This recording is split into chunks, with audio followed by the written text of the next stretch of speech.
Hi, welcome everyone. Thanks for joining us today.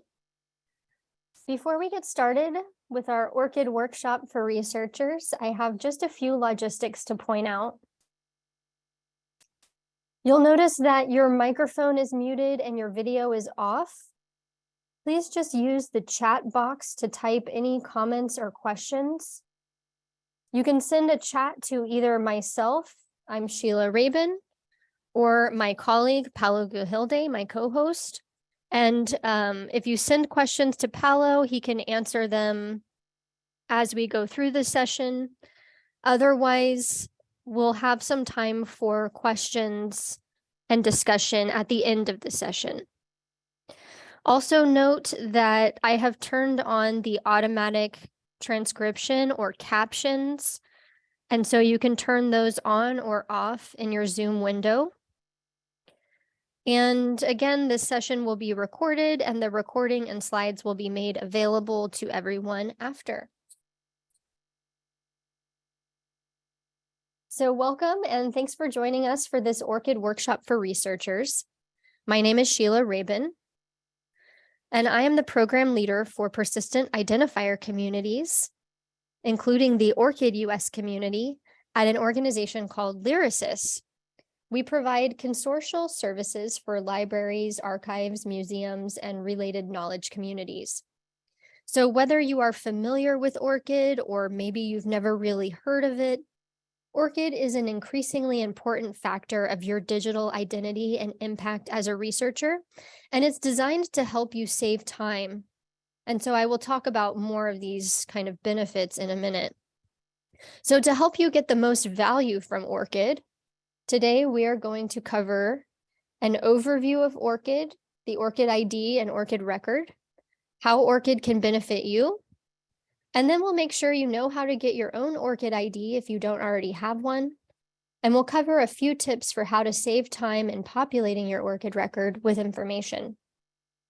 And of course, we'll have time for discussion and questions at the end.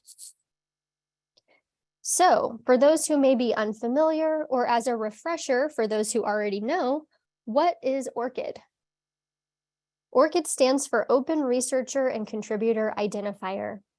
The goal of ORCID is to uniquely identify you so that you can get credit and attribution for your work and streamline your digital identity so you can save time on administrative tasks while keeping track of all of your affiliations and contributions in one central place.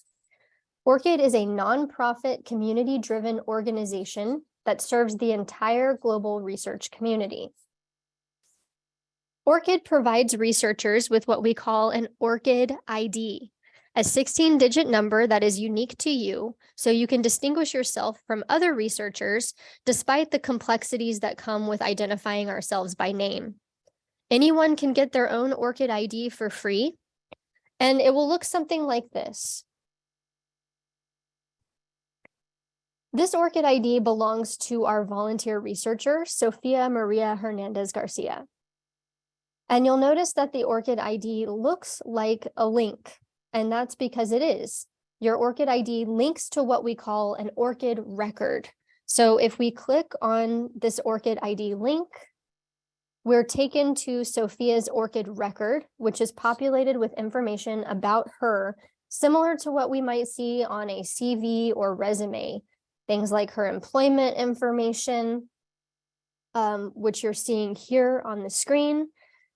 She also has a biography, other names or also known as sections, so other kind of name formations. And then down on the left side, we can see her email address, website and social links, other identifiers, her country. And if we scroll down on her ORCID record, we can see that she has her education and qualifications listed. Also, invited positions and distinctions, membership and service, funding that she has received, research resources that she has used, and works. So those are things like publications, but also any kind of output. And then down at the very bottom, she also has some peer review activity there. So that's kind of a brief intro to the ORCID ID and ORCID record, but let's talk more about the benefits of ORCID and why you should care. So ORCID distinguishes you from others. So that ORCID ID number, that persists over time, even if your name changes or if anything else in your life changes. And so your ORCID record can bolster your digital identity. And additionally, many funders, publishers, and research organizations are starting to either require that you share your ORCID ID with them, or they might be asking for it, but it's not required. And ultimately, your ORCID record can save you time when you have to do things like fill out forms that have to ask for information about you and your research activities. So we're going to go through each of these points in a little bit more detail. So at the most basic level, your ORCID ID distinguishes you from other people. And this is especially helpful when you're publishing and working with other people. So for example, in this abstract, there are not only multiple authors, but multiple authors with the same last name and even the same first initial. So just by looking at this list of authors, it's kind of impossible to tell who is who these researchers are, what their institutional affiliations are, or other research that they've contributed to. It just kind of looks like a bunch of names on the page, and there's no additional context or identifying information here. So without ORCID, we could be looking for a specific person and have no way of knowing who is who. So coming back to our volunteer, Sophia, there could be many people with the name Sophia Garcia. But when ORCID is used, we can click on Sophia's ORCID ID and see all of this kind of distinguishing information about her on her ORCID record. So with this, it's much easier to distinguish between individuals and get more context around the researchers involved. And this can also improve recognition and discoverability for you and your research outputs. So ORCID really helps to distinguish individuals and create a digital presence or a digital identity for researchers and their activities. Also, if your name has changed, or if you have used different formations of your name throughout your career, ORCID is designed to persist over time. So your ORCID ID will stay the same regardless of what names you have used over the course of your career. So for example, with Sophia, we have all these different kind of formations of what could be the same name for one person, or these could all be different people. When we're just seeing these different names, maybe they're showing up on different publications, we have no real way of knowing, is this all one person's work or are these 4 different people? We really just don't know. But with ORCID, we can tie all these different name formations together to one person's ORCID ID if they are indeed all the same person. So ultimately, the more you use your ORCID ID and the more information that you have on your ORCID record, the more your ORCID ID will serve to distinguish you. So the image on this slide is showing what it looks like for multiple authors to have their ORCID ID linked to their publication. That green ID icon is something that we can click on to go to each person's ORCID record, and we can see, what else they've done, what their affiliations are, and where they're coming from. So when research contributions are findable, centrally located, and linked to the individuals involved via ORCID, data and deliverables can be more easily shared and reused. You can more easily find other researchers and make connections, and you can get recognition for your work. So now we're going to keep talking about the benefits of ORCID, but looking more in the research landscape. So the benefits that we're about to talk about will be helpful even if your name isn't very popular. Maybe you're the only person with your name, so you're not really worried about your ORCID ID distinguishing you, or maybe your name hasn't changed, and so you don't have to worry about those different name formations. there are other benefits that you will want to know about as a researcher. So when you think about the very basic aspects of the activities that a researcher is involved in, let's say you get a job somewhere, so you have an employer, maybe it's a university or some sort of agency or research institute, and then you get funding, so you're working with a funder. And so you get funding to do specific research, you publish your results, and typically your funder will want some sort of progress report or report back on the outcome of the research. And then typically you'll also need to be reporting back to your employer about your activities throughout the year. And this diagram is very simplistic, but we know that things can get increasingly complex as you continue to work with more organizations over time. And also it gets complex for the organizations too, as they work with more and more researchers over time. So when you have an ORCID ID and you have information populated in your ORCID record, ORCID can help you streamline this process of working with these organizations, reporting back to them. And then it also helps the organizations too. So let's talk about that. So when it comes to getting funding, many funders, especially in the health sciences, but we're starting to see more growth in other research areas too. A lot of funders not only ask for or require that investigators provide their ORCID ID so that they can distinguish you as an individual, but they also use ORCID to help you save time. And depending on what funders you're working with and what systems you're using, you may be able to get a lot of benefit out of your ORCID ID. The organizations that you see listed on this slide are just a few examples of funders that are using ORCID in their workflows. There are more funders that are starting to use ORCID as well, but these are just a few examples of what would fit on the slide. And like I said, even if you're not in the health sciences, be aware, because if you are getting funding from any federal agencies, or if you're interested in getting funding from federal agencies, currently there is a memo out to all of the federal agencies that they need to be coming up with policies related to researchers having a digital persistent identifier to get grant funds. So the agencies are coming up with these policies right now.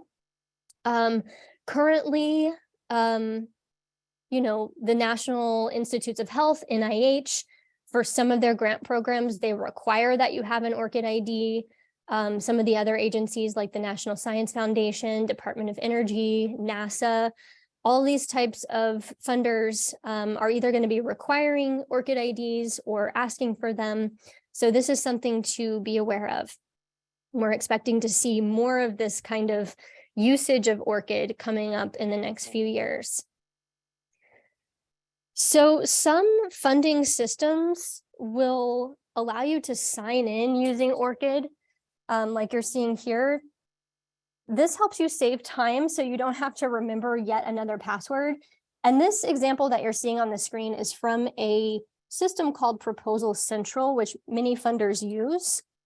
So if you ever see a button like that that gives you the option to log in using ORCID, that just means you can do that. You can log in using ORCID and you can save time.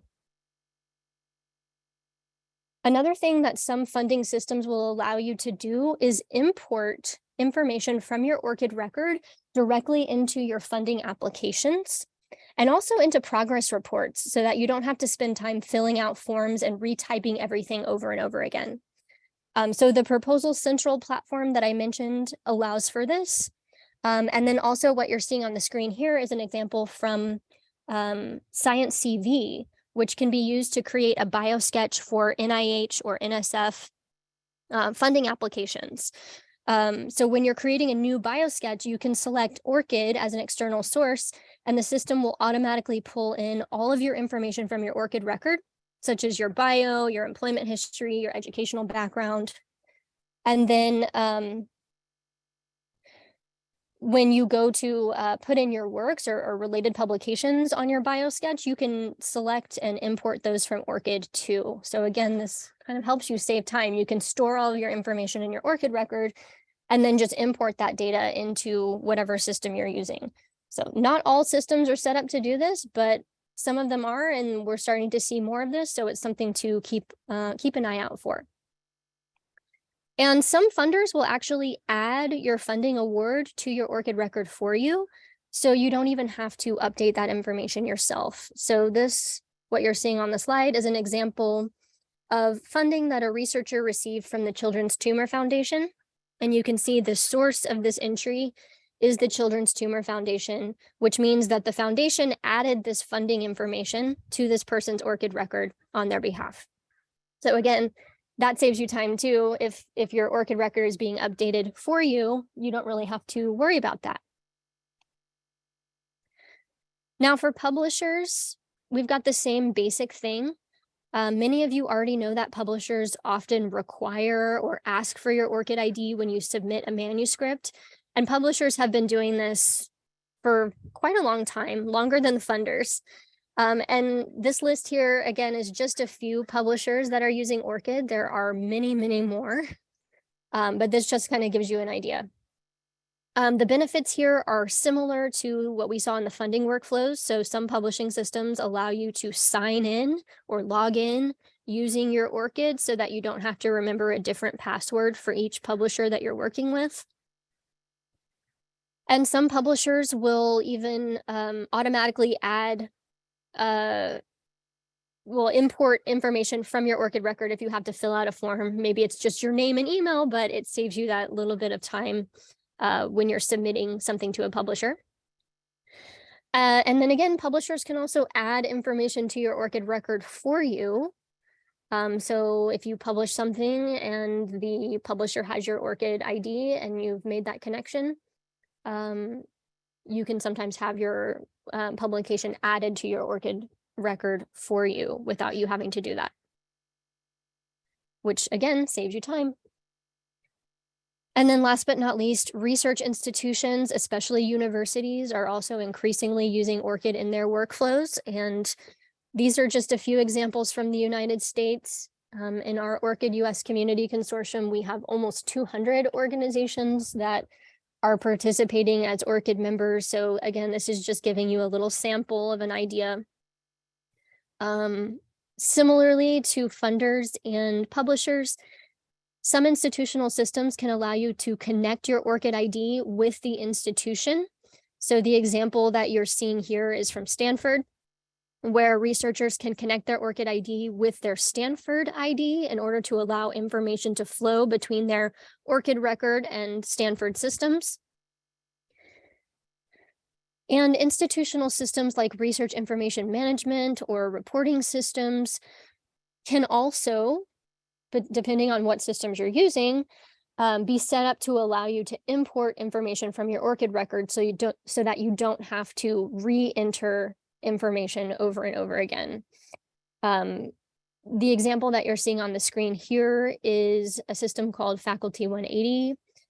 The example is from Boston College, and you can see that there's an option to import selected items from your ORCID record into Faculty 180 so that you don't have to spend time retyping all of that information. Basically for this, you just make sure your ORCID record is up to date, and then you can transfer your information by clicking a button, as you see in this example. And also, this is maybe starting to look familiar now, institutions can add information to your ORCID record for you. So things like your employment affiliation and any other relevant info. And you'll know that they've done this because the source of the information will be the name of that institution rather than your own name.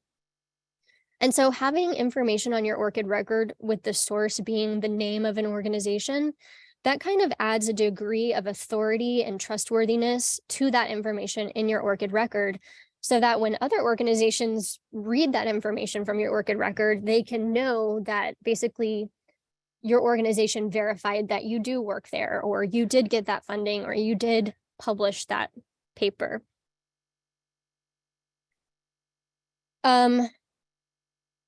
Just wanting to point out a few other areas on your ORCID record where an organization can add this information, but you don't necessarily have the ability to. So one of those areas is the peer review section.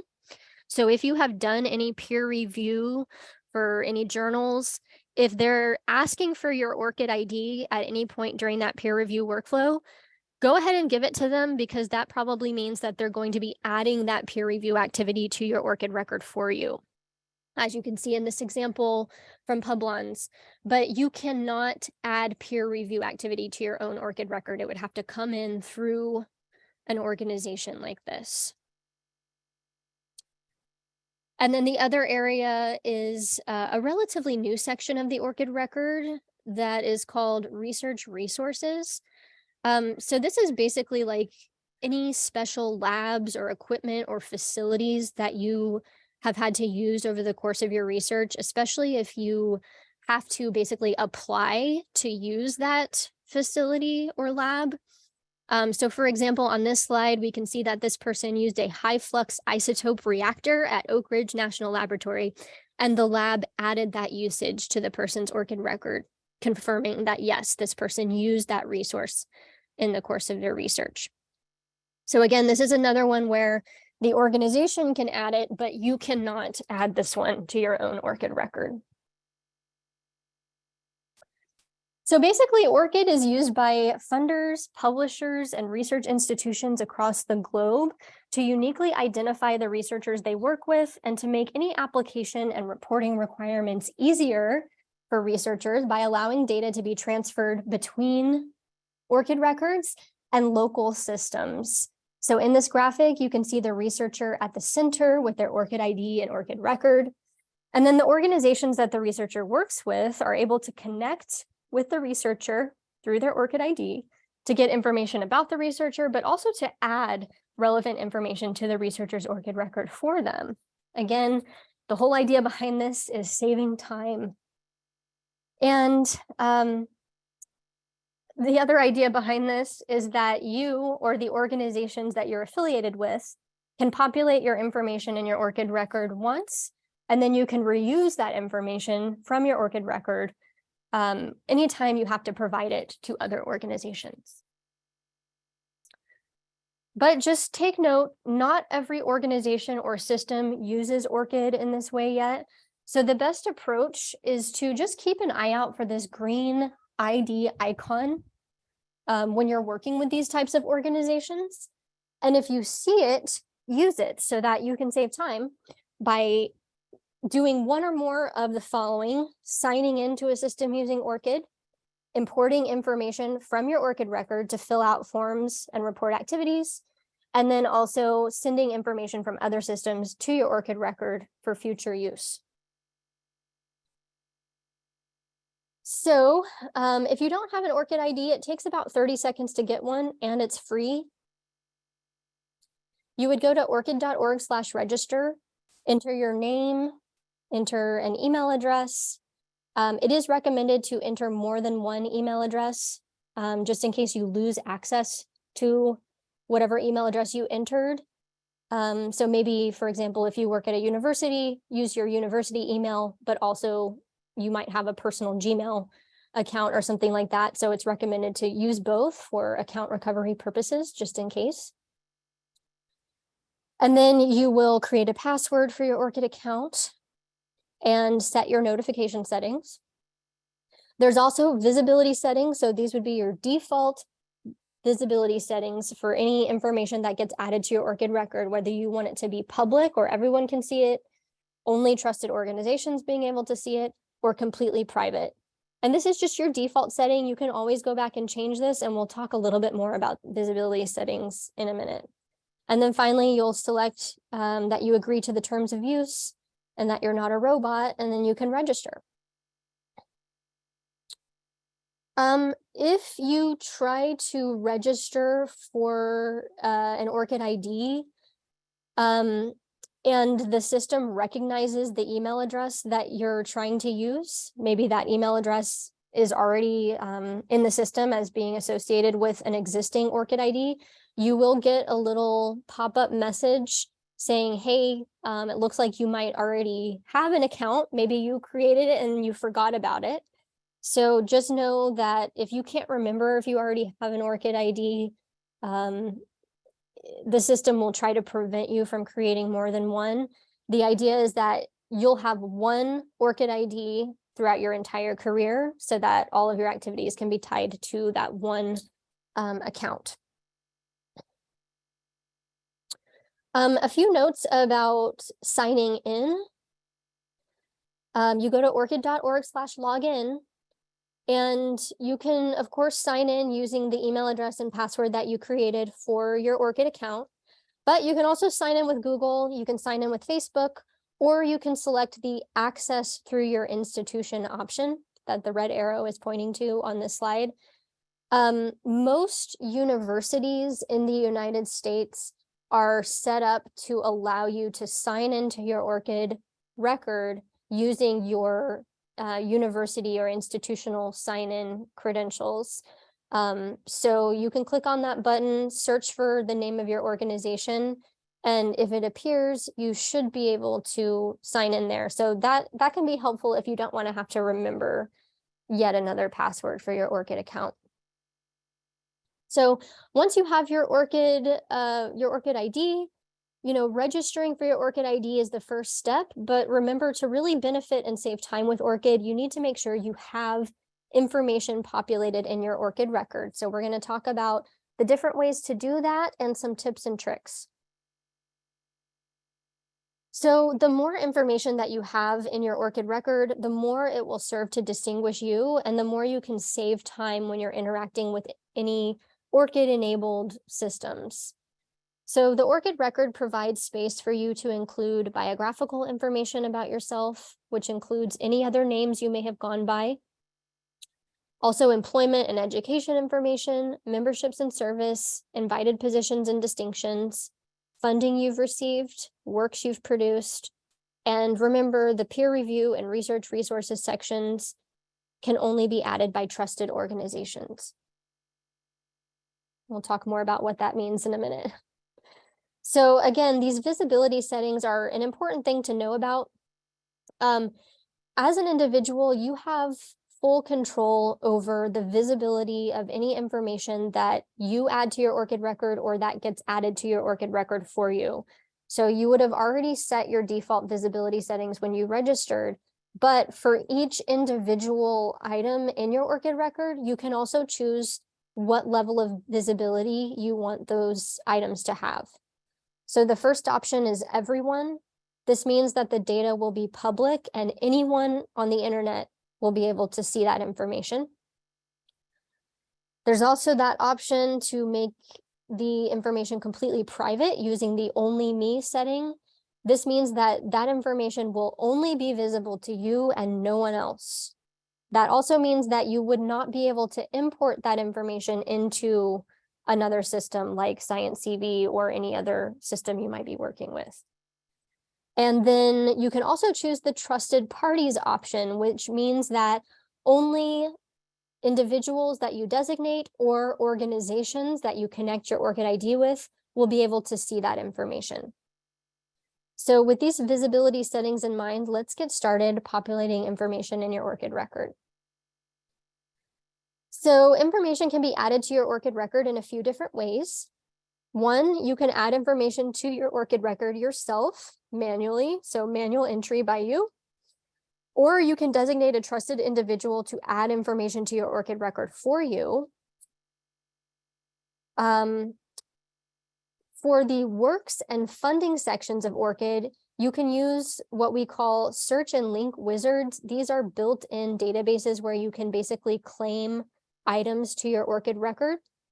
So we'll talk more about how that works.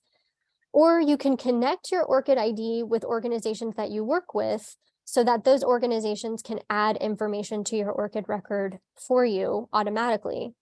But again, not all organizations are set up to do this yet, so you'll just need to either ask or look for the ORCID ID icon on any systems that you may be using. So we're going to talk about each of these options. So first, you can manually enter any of the information on your own ORCID record, aside from that peer review and research resources section. But let's just start by using the example of you're adding your employment information. So when you are logged into your ORCID record, you should see in each section this plus sign that says add. So you would click on that. And for employment, for example, or any of the affiliations, a box will pop up and you'll have to type in the name of your organization. So a really quick tip is that as you're typing, you should see a drop-down menu appear, and you can just select your organization from that drop-down menu. And I recommend doing that because that will make sure that the identifiers for your organization are included, and also it will pre-populate some of the information like the location information. And from there, you can enter whatever other details you want, like your job title or your department, and then you can click Save Changes and it will add it to your list. The same exact thing works for the education section and all of the other affiliations. So you'll want to start typing the name of your organization, select it from the drop-down, fill in your additional details, and save the changes or add it to the list. So yeah, use that same process for all of your other affiliations. So the qualifications, invited positions, distinctions, membership, and service. And then of course, you can also, editing your biographical info is very straightforward. There is a little pencil icon or a pen icon. When you click on that, you'll see that you can just type in your biography and, you know, your other information. There's also a keyword section where you can put keywords that are related to your area of research. So you can fill out as much or as little as you want. Just keep in mind that the more you fill out, the more information will be there to distinguish you. So now if you don't have time to do this, or maybe you have an assistant or somebody you trust that can help you, you can designate a trusted individual to add information and update information on your ORCID record for you. So when you're logged into your ORCID record, if you click on your name in the top right of the screen, a little drop down will appear and you'll see a trusted parties section. If you click on that and scroll down a little bit, you'll see a place where you can search for ORCID users to add as trusted individuals. So the one thing to note about this is that if you want to add somebody as a trusted individual, they have to also have an ORCID account. But you can search for them based on their ORCID ID, their email address, or their name, and you just search for that person and add them as a trusted individual. And from then on, when that person goes to log into their own ORCID account, they'll see a little option to switch over to your account, and then they can make edits to it just like you would be able to do. So only do this for a person that you trust. All right, now for the search and link wizards, let's start with the works section. So the works section is down towards the bottom of your ORCID record. And if you click on the button to add works, you'll see that there are many options for adding a work, but we're going to start with the search and link option. So if you click on search and link, a page will pop up that shows basically a list of databases that you can go into each one individually and search for works that have your name and basically claim those works to your ORCID record. One thing I want to point out about the search and link wizards here in the work section, any of your works that have a DOI or a digital object identifier, which most, for example, journal articles, if you're publishing in journals, your works probably have DOIs. If you've submitted something to a repository like Zenodo, for example, it's going to have a DOI. So any work that has a DOI is going to be found in either the Crossref metadata search or the DataCite search and link wizard. So these are the two that I recommend connecting with first, searching for your works there. And not only can you claim works right when you go to do this. But from that point on, anytime you publish something or submit something that has your ORCID ID connected to it, those works can be automatically added to your ORCID record. So you won't have to keep coming back and searching for new works here. Crossref and DataCite are the only two search and link wizards that will automatically update your ORCID record for you with new works, as long as you have connected with them here and as long as your ORCID ID is included on those works. All of the other databases are great too. I recommend going in and searching. For example, if you know you have works in PubMed or any of these other ones, you can go in and search. It's just for those, you'll have to periodically come back and repeat the process to claim any new works to your ORCID record. So we're going to start with just going through the process for Crossref metadata search as an example. All of the search and link wizards basically work the same way. So we're just going to look at Crossref for now. So if you click on Crossref, the first thing you're going to see, if you haven't already done this, is an authorization screen where you're being asked to authorize Crossref to access your ORCID record so that they can add information to your ORCID record for you. Once you click authorize access, you'll be taken to a search page where you can search for your name. And then a whole list of results will show up. You're going to kind of have to filter through the results to find your things, especially if you have a common name, but you can also use the filters on the side. Or if you know the DOI for your work, you can type that in instead of your name. But essentially, once you find something that belongs to you, you'll click add to ORCID, and then you'll see that the screen changes and that item is in your ORCID record. And then when you go back to your ORCID record, you can see that the item was added via Crossref metadata search. I also want to note that in the work section, you can also add, a DOI directly. You can add a PubMed ID if you have it. You can add things manually. And you can also add by uploading a bibtex file. This is especially helpful if you have a Google Scholar profile that has all of your works there, and you want to just be able to transfer your works citations from your Google Scholar profile to your ORCID record. We have basically a tutorial on how to do that. It's not a direct link, but you can basically export the bibtex from Google Scholar and then import it into ORCID. So just a side note there. For the funding section, there's also a search and link option, but for this one, there's only one option. There's not a long list. It's just one option. It's called Dimensions Wizard. So if you click on Dimensions Wizard, again, you'll be asked to authorize Dimensions Wizard to access your ORCID record. So click authorize. And then very similar, you can either search by your name or by the title of your grant. If you find a grant funding entry that belongs to you, you can select it, scroll to the bottom and click next, submit to ORCID, and then you'll see that the funding was added to your ORCID record via Dimensions Wizard. One side note about Dimensions Wizard is that it doesn't contain every single grant funding that's ever been given, so your grants may or may not be in there. Let's see. There is, when you go to select your grants, like if you search and you can't find it, this little box pops up and you can click on this to see a list of all the grant sources and time periods that are covered by Dimensions Wizard, and you can also email them. But this is always a good place to start for at least trying to see if any of your grants are in here and getting them added to your ORCID record with minimal effort on your part. But like I said, more and more grant funders are starting to write your grant funding to your ORCID record for you. So, so hopefully that will take place for you all as things move forward.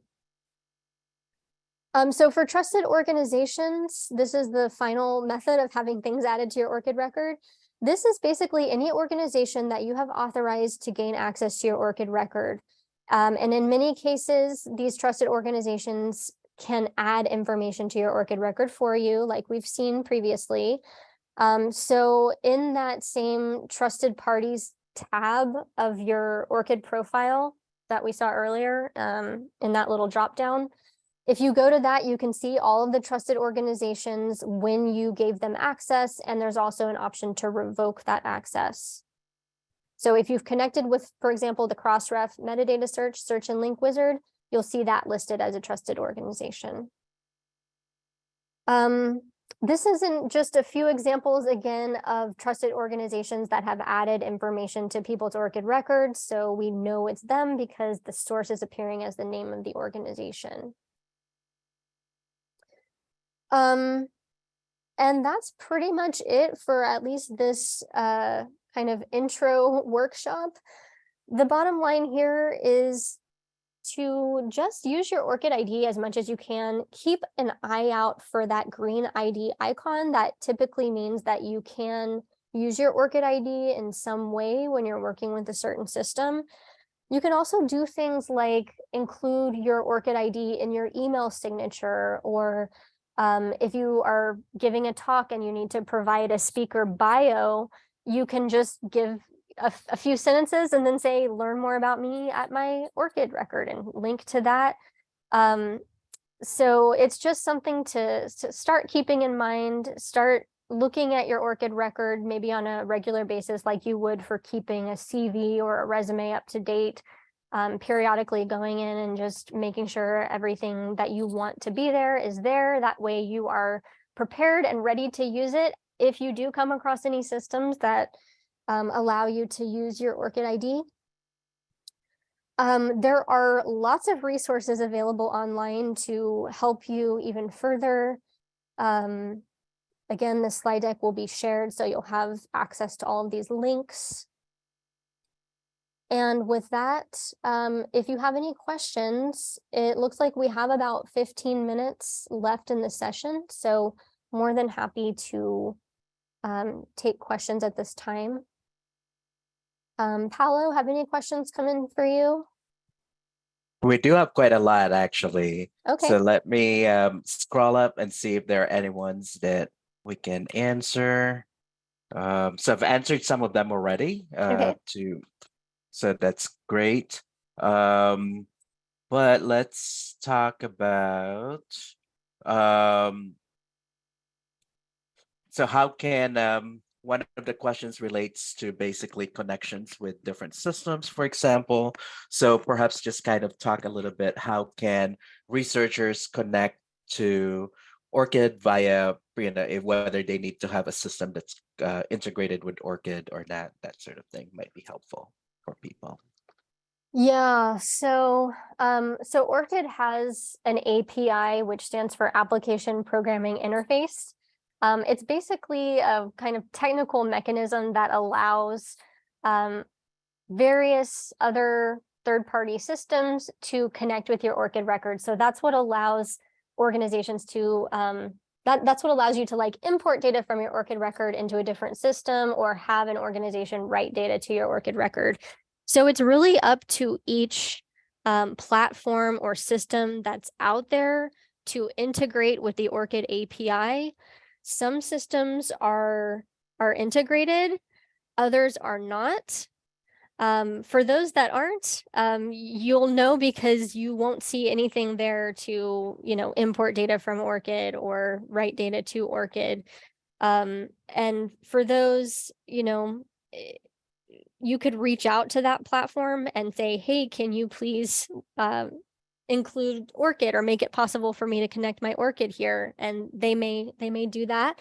But there are a lot of systems that are integrated with ORCID that are, not necessarily systems that you'd be using at like a university or working with the funder, but databases like Hein Online, for example. If you have any works that are in Hein Online, you can go there and connect your ORCID ID with Hein Online, with your author profile there. Same thing for like the NASA astrophysics data system. There's just so many different systems out there. You just kind of have to be on the lookout for ORCID as you're kind of going about your business working with these different platforms. But basically, you just need to know that a platform has to have an ORCID integration. in order for you to be able to connect your ORCID ID with it and import and export data. So if it doesn't have an integration, you won't be able to do that. But that just means that platform needs to integrate with ORCID.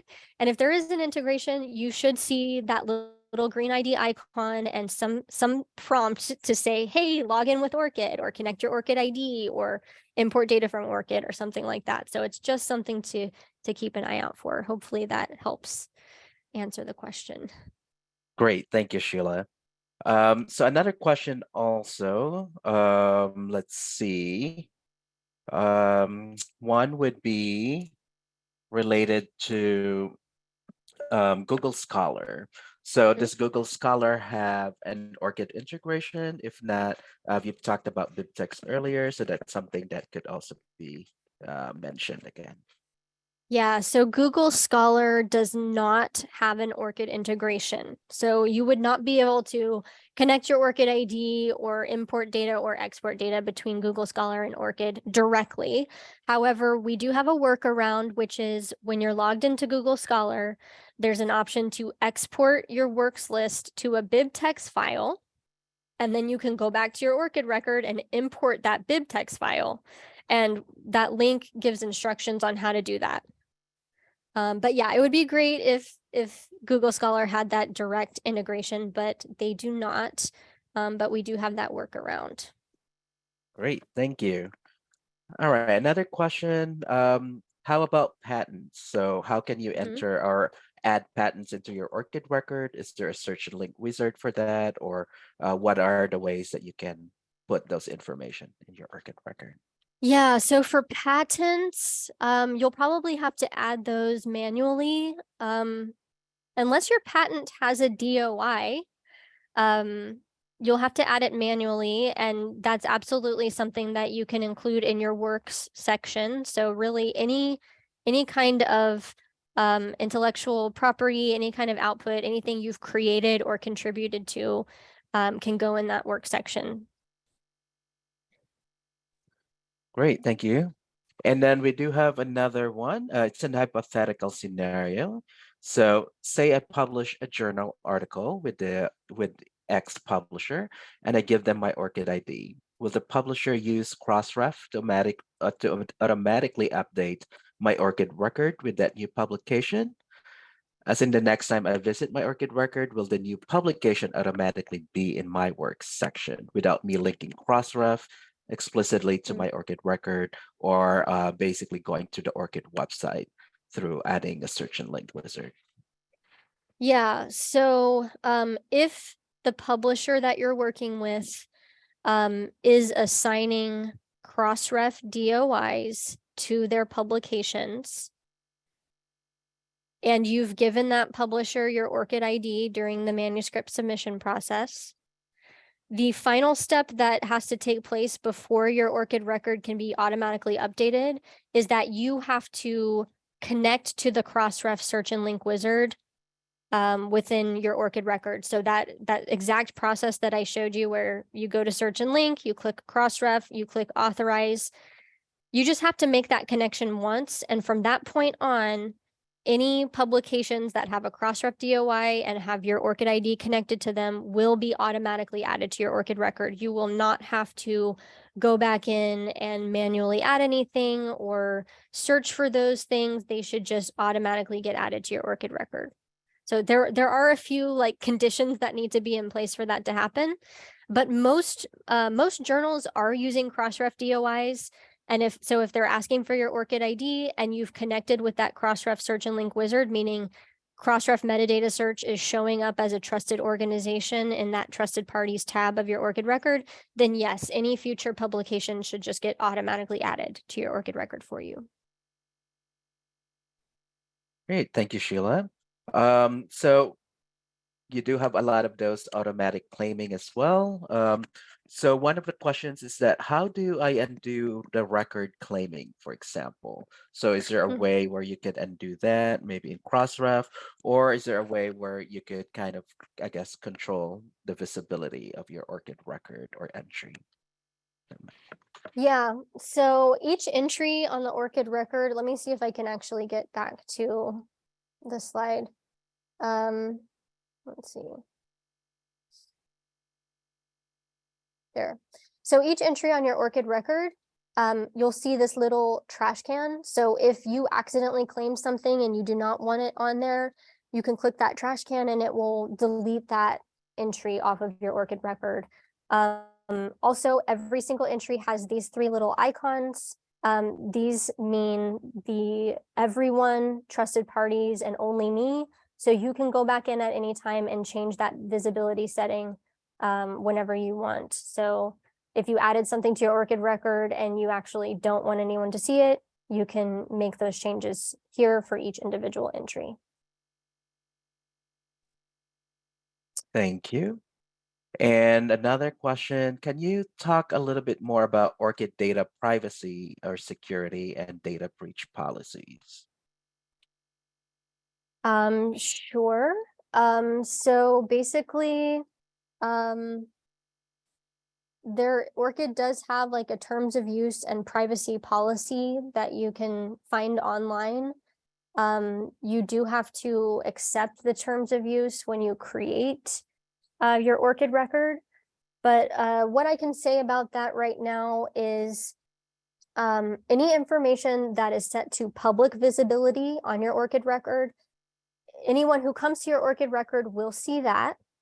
Also, ORCID puts out a public data file each year. So it's basically this gigantic file with all of the public information from ORCID records included on it. And so that's open and available for anyone. So if you have any worries or concerns about people seeing your information, you will want to use the trusted parties visibility setting. So that means you can still benefit from, being able to import your information into other systems, but people just won't be able to publicly see that information online. Or you can always use that private setting, but just know that anything set to private, you won't be able to like import into Science CV, for example. So again, you have full control. You can change your visibility settings at any time. And basically through that ORCID API that I talked about, that's how organizations can connect with your ORCID records. So again, you have control over whether you give organizations permission to connect with your ORCID record or not. But another thing I'll say about this is that the information that can be contained on your ORCID record, most of that information is already going to be publicly available online in other places. It's just that your ORCID record is kind of bringing it all together in one place for you, like a CV. So if you have a website or if your CV is available online, this is very similar to that. So unless you have kind of specific concerns about privacy or specific projects you've worked on that you want to keep a record of, but you don't necessarily want everyone to be able to see that, you can use those other visibility settings to protect that. Thank you, Sheila. Another question. So you talked a little bit more, you talked about DOIs basically. So a question would be, are there tools out there to create DOIs? And can you get those tools for free, or what do people need to do? Okay, great question.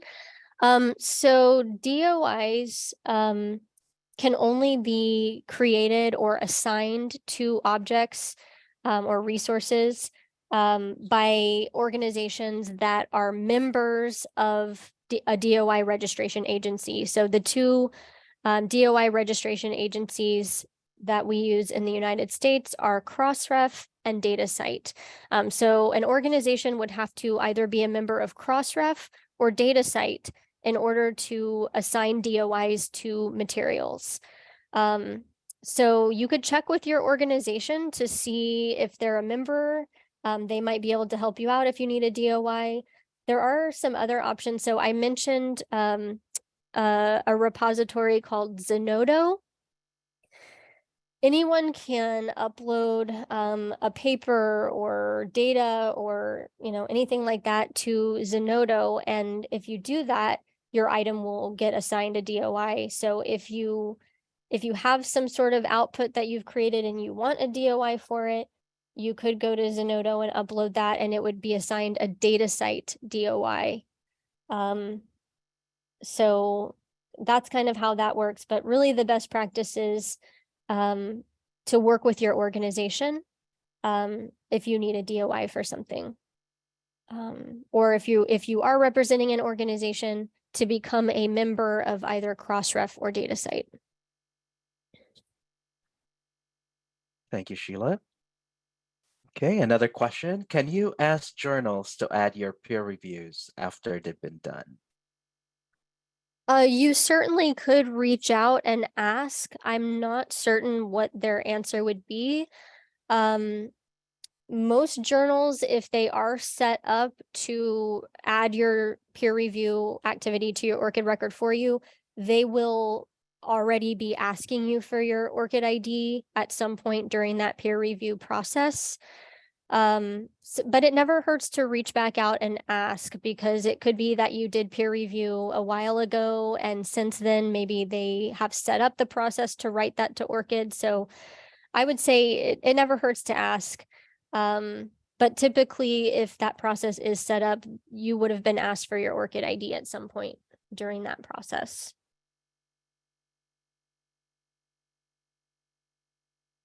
Thank you, Sheila. All right, so we do have additional questions as well. I don't know if you have any questions on your end that you'd want to answer. I do. I have Okay. several, and I know we're coming up against the hour. So what I'm going to do is I'm just going to keep going with answering these questions so that they will be included in the recording. And I'm going to go back to the slide with the email address so that if you had a question that didn't get answered, please feel free to email us, Paolo and I, at orcidus@lyrasis.org. If you need any help, let's say accessing your ORCID account or anything like that, you'll need to email support@orcid.org. But we would love to hear from you, and we can point you in the right direction, regardless of what your question is or what you need help with. So if you do have to leave, that's fine. Stay tuned for the recording, and also feel free to email us. So I'm just going to keep going down the list. I got several questions. I'm just going to go in order. So who adds info into the biography in ORCID? So that's a great question. You as an individual are the only person that can add your biography. So organizations, that's actually the one section of your ORCID record that organizations cannot make changes to. You are the only person that can add or make changes to your biography section. Another question is this related to Scopus ID? So Scopus ID is another identifier for individuals that is used just within Scopus. There is a Scopus search and link wizard in the ORCID Works section. And when you connect to that, you can also have your Scopus ID added to your ORCID record under other identifiers. So it is related to Scopus. There is a connection or an integration between ORCID and Scopus where you can import items from Scopus into your ORCID record. So yes, if you have a Scopus ID, if you know you have items in Scopus, I would recommend using the Scopus search and link wizard in the works section. The next question is, could you talk more about how funders update ORCID for researchers, grants and publications specifically? So for funders,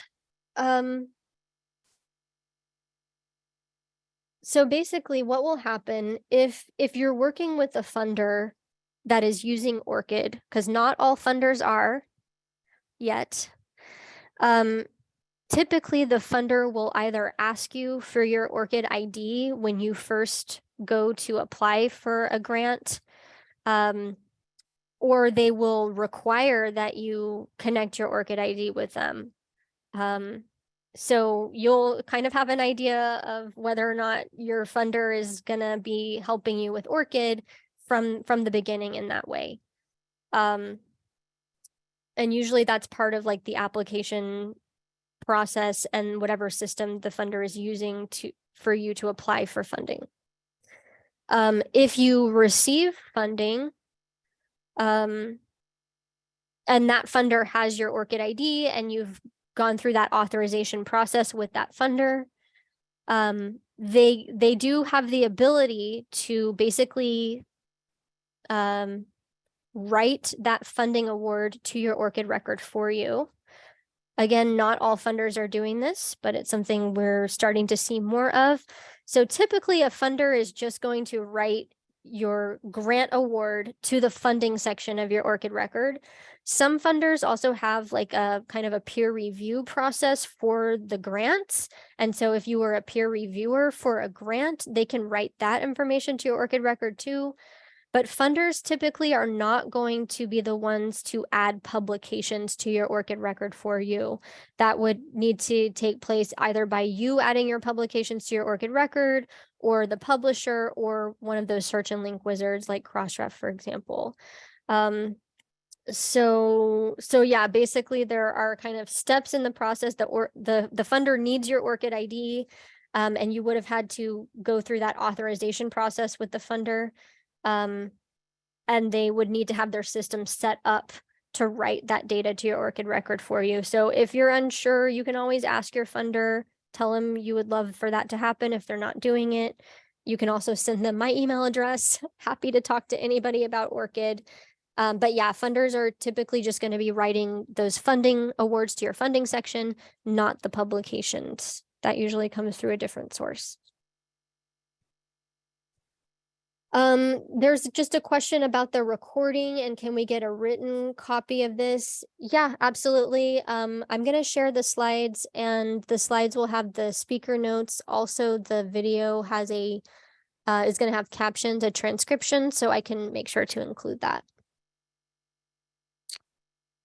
Let's see. Do institutions need to be members in order to be listed under the sign in via your institution option?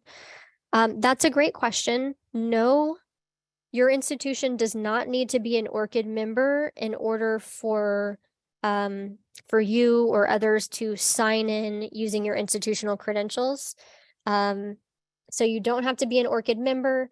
Your institution does have to be a member of EduGain, or in the US, it's typically the InCommon Federation. If you have questions, like if your institution's not showing up in that list or something, just send us an email. A question about trusted individual. So if I add someone as a trusted person who can make changes to my ORCID, I will be able to delete them later, correct? Yes, that is correct. You can remove those trusted individuals at any time by going to that trusted parties tab and just, I believe there's like a little trash can icon, or there's definitely a way to remove them as a trusted individual. Did the databases pick up book chapters? That's a really good question. Most likely not, unless you're publishing in a book where each chapter has a DOI, for example. Book chapters are probably going to be something, especially if it's in a kind of a more traditional print-based publication, you'll probably have to add that to your ORCID record manually. Unless your publisher is really advanced and is set up with an ORCID integration to add that for you, it never hurts to ask the publisher. But traditionally, book chapters are one of the harder things to add through the databases. You typically have to add that manually. Okay, a question about logging in. What if I don't remember my password? The problem is that the email that I provided is not active anymore because I'm no longer at that institution. So if that happens, if you get locked out, you can't remember your password and you no longer have access to your email address that you use for the account, you would contact support@orcid.org, and they will kind of take you through this account reset process. That is a reason why we do recommend adding more than one email address to your account, just in case you ever do forget your password and you leave the institution, you'll have a way to do that recovery. But support@orcid.org, the ORCID support staff will be able to help you regain access. Let's see. In using the funding wizard, everything shows up as Department of Agriculture. Do we just go ahead or can we edit this? That's a really good question. You might want to email us directly so we can look specifically at what you're seeing. That sounds a little bit strange. Typically, for editing information in your account, you can only edit things that you added yourself. So if information is getting added to your ORCID record through a search and link wizard or through a third-party organization and the information is incorrect, you would probably want to contact the organization that's the source of that information. So probably sending an email to Dimensions Wizard in this case, to say, oh, some of this metadata is wrong. Can we get it fixed? That's probably the best way to go about it. But this sounds like a very specific case, so you might want to email us for this one. Another question, how is ORCID used with Science CV? I thought you needed to upload all of your information into Science CV. If you're new to both systems, where should you be entering your information? So yeah, so Science CV is set up so that you can actually log into Science CV using your ORCID account. You can connect your ORCID account once you're logged into Science CV. And then when you go to create a new biosketch, you'll have to select whether it's for NIH or whether it's for NSF. And then you can select a source to import your data from, and you can select ORCID as a source. If you have information populated in your ORCID record, Science CV will automatically bring over all of your data from ORCID into your biosketch. And from there, you can make edits and you can delete entries. So if there's extra things that you have in your ORCID record that you don't want to include on your biosketch, you can remove those. You can make edits to that information. You can, select your works and all of that. So it just helps you save time so you don't have to retype everything when you're filling out your biosketch. If you're new to Science CV and you're new to ORCID, my personal recommendation would be to make sure your information is populated in your ORCID record first, and then use the import function so that you only have to type it into ORCID or make sure it's in ORCID once, and then you can send it over to Science CV. Of course, if you're short on time and you only have a little bit of information in your ORCID record, you can import what you have and then you can type the rest in directly to Science CV. But ultimately, having all that information in your ORCID record is just going to save you time in the long run.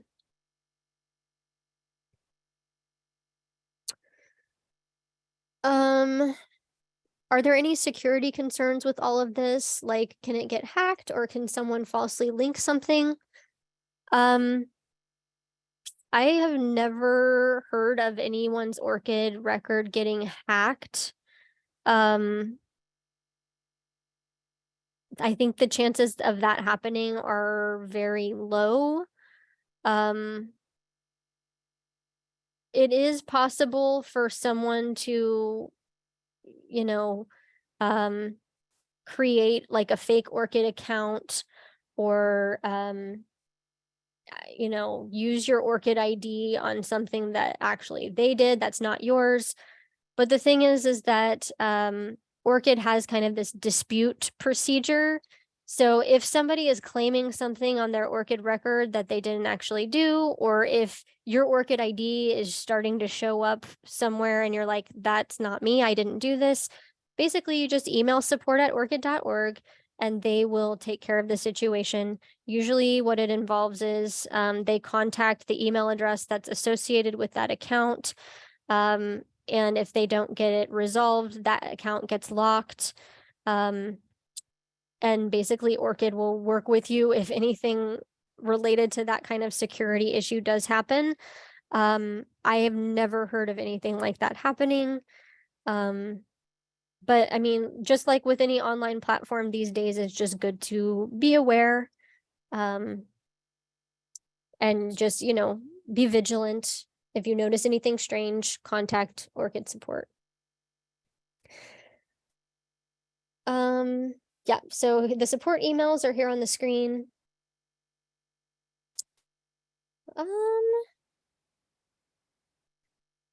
I'm getting a comment that says peer reviews are supposed to be confidential. Why publishers need to add this information into one's ORCID account.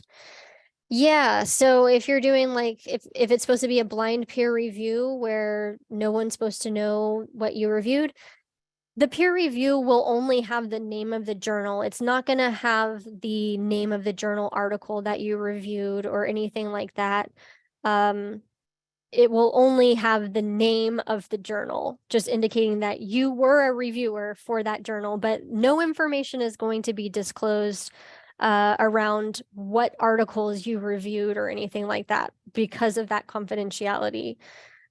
Same thing for grants. So if you're a peer reviewer on a grant, usually the peer review entry will just be that you reviewed a grant for a specific funder. It won't say what grant you were on.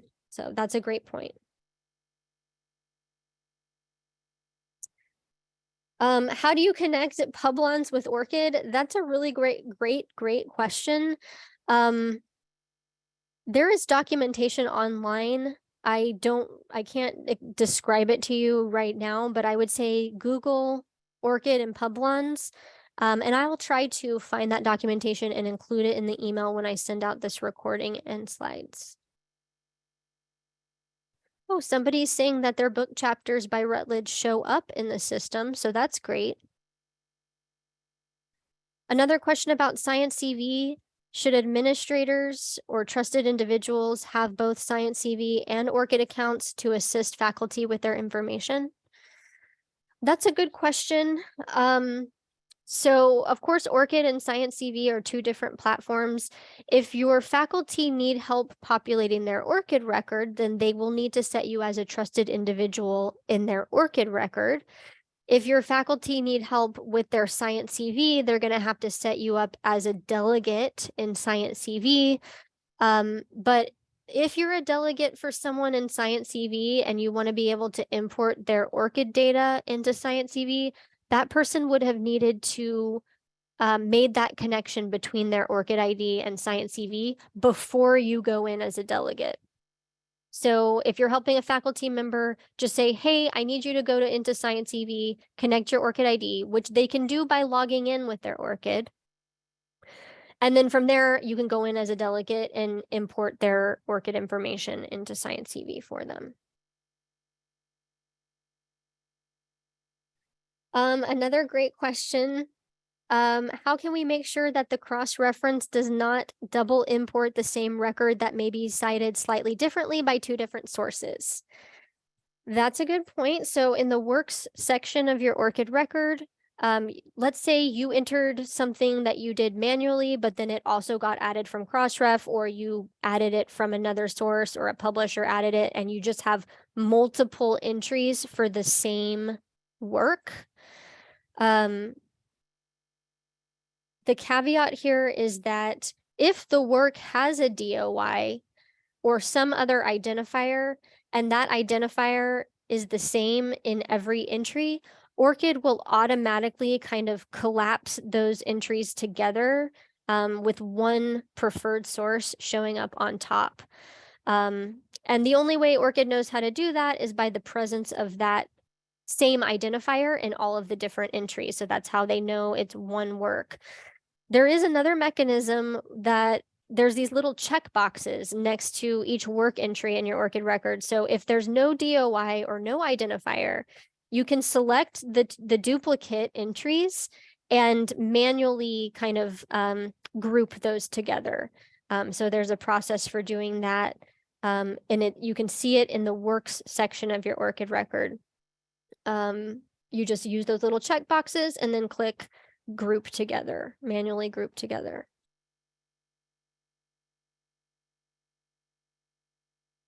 I think we've gotten to the end of the questions, unless there's more on your end, Paolo. There is more if you want to go ahead and continue answering them. Sure, let's keep going. Sure. All right. So, could I assign a DOI to a conference presentation, for example? So the workaround for doing that, so here's my advice. If you gave a presentation at a conference, I would say check with that conference first, because some conferences will actually ask for your presentation materials and they will upload it to I'm blanking on the name, but it's like the Open Science OSF, Open Science Foundation. I think I'm losing it. But yeah, sometimes conferences will upload your stuff to a repository where they assign a DOI to your presentation. So check with the conference first. If the conference is not doing that, check with the organization that you're affiliated with, because that organization might be a member of one of the DOI registration agencies, and you might be able to put your presentation into, oh yeah, Open Science Framework, thank you. Your organization might have a repository where you can put the presentation and have a DOI assigned to it by your organization. If neither of those options are working, that's when I would say go to Zenodo, upload the presentation to Zenodo, and it will assign a DOI to that presentation, and then you'll have a DOI for that. Great, thank you, Sheila. And we do have additional questions, so let's continue on. So I think this might be probably related to Crossref. So if you have a different name spelling, does it matter under which one you search for your publications? If so, how you change the name from the default? Or how can you change the name from the default? So maybe, looking for your name or something like that in databases. Okay, yeah. So I would start by searching for your name the way it's actually spelled, under the hope that when you submitted your publication or whatever, the publisher got the spelling of your name correct. So I would start by searching for your name the way it's supposed to be spelled.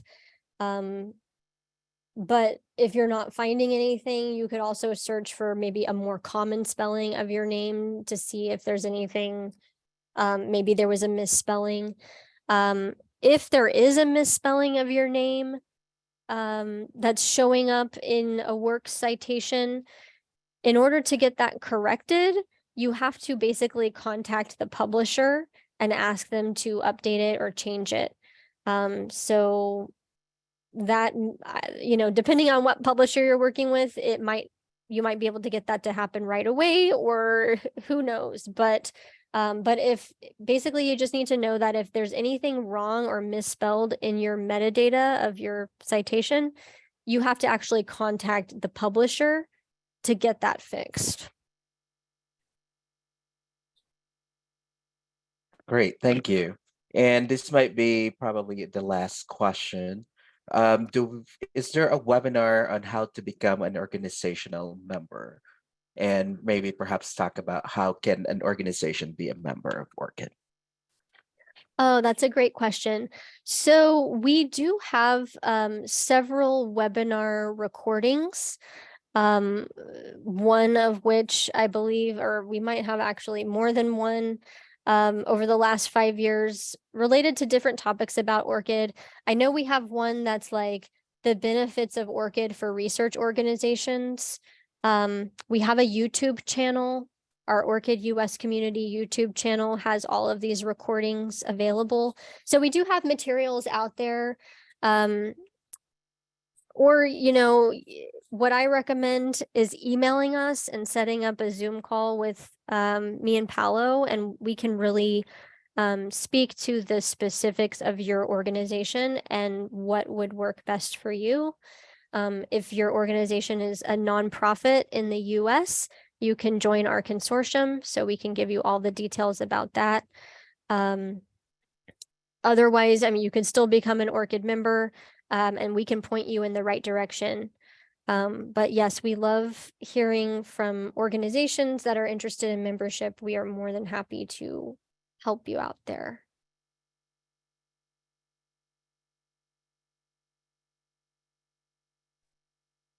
Great. Thank you, Sheila. I think that is it for now on my end. Wow, that's great. That's the most questions I've ever gotten on one of these webinars. So thank you, everyone. If anyone has more questions, or if you feel like maybe you want more details on any questions that you did ask, please do not hesitate to email us. Also, stay tuned, because you'll be getting an email within the next week or so with this recording, the slides. I can include the transcript too, and some additional helpful links. But yeah, we would love to hear from you. So don't hesitate to email us, orcidus@lyrasis.org. Thank you so much, everyone, for sticking around with us. Hopefully this webinar helped and you learned something new. And we will be offering another one in a few months too, so just stay tuned for that. Thank you, Paolo, for helping out, monitoring the chat, and moderating the Q&A. And I hope everyone has a great rest of your day.